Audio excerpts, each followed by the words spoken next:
भगवान शिव ने अलग अलग अवसरों पर माता पार्वती को कई पाठ पढ़ाए।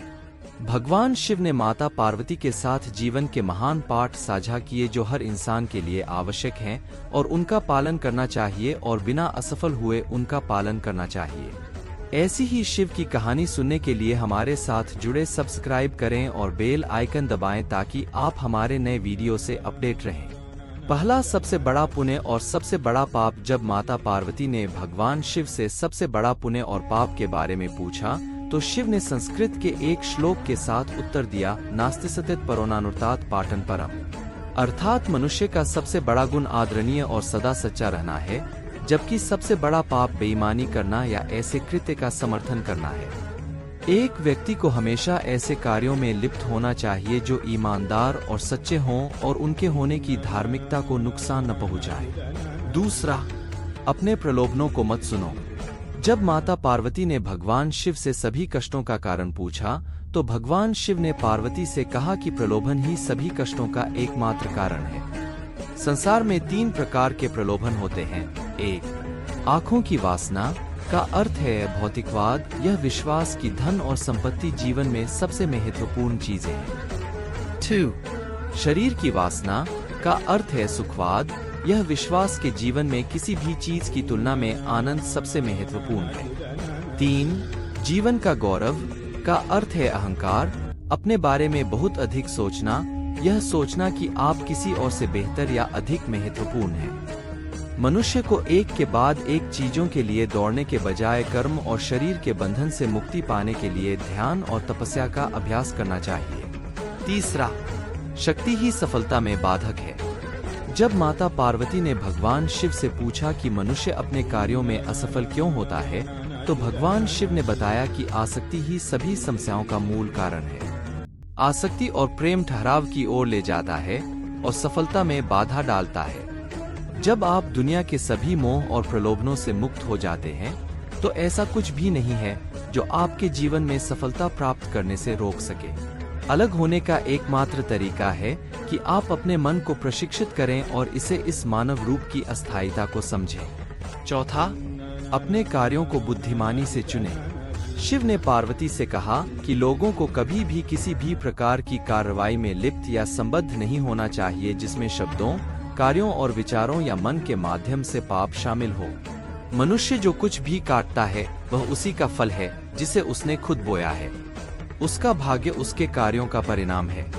इसलिए एक व्यक्ति को इस बात का बहुत ध्यान रखना चाहिए कि वे अपने जीवन और कार्यों को कैसे चुनते हैं। पांचवा, अवांछित इच्छाएं मनुष्य को आत्मविनाशकारी बना सकती है।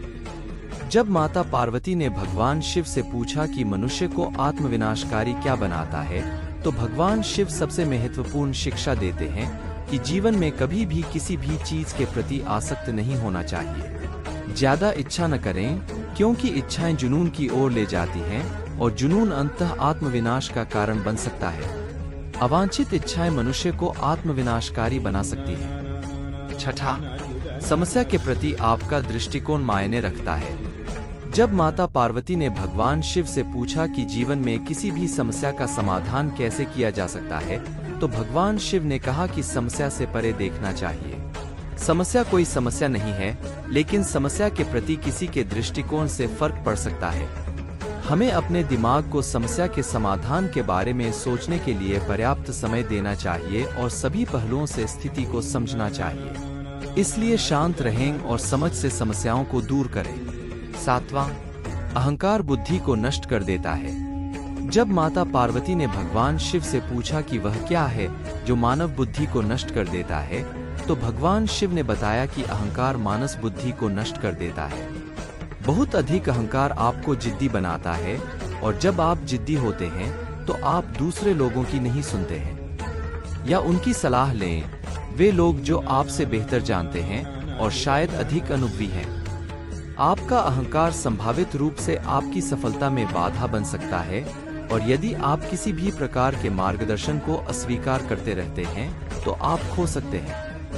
भगवान शिव हमें अहंकार के बिना जीवन जीने का उपदेश देते हैं, क्योंकि अहंकार कहीं नहीं जाता है, लेकिन यह आपको स्वयं से दूर ले जाता है।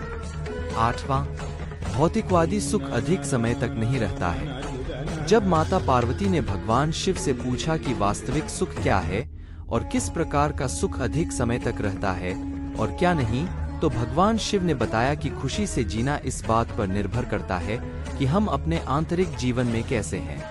हमारे विचार, भावनाएं, विश्वास और इच्छाएं। आध्यात्मिक आयाम होने का अर्थ है आंतरिक शांति की अनुभूति, मन की शांति और हृदय में शांति दोनों। उन्होंने कहा कि भौतिक सुख अल्पकालिक है। यदि आप भौतिकवादी नहीं हैं, तो आप जीवन में कुछ भी नहीं खो रहे हैं।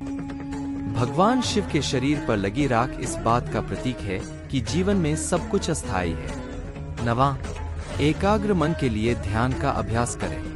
जब माता पार्वती ने भगवान शिव से पूछा कि एक केंद्रित मन कैसे हो सकता है, तो भगवान शिव ने कहा कि एक व्यक्ति को ध्यान का अभ्यास करना चाहिए।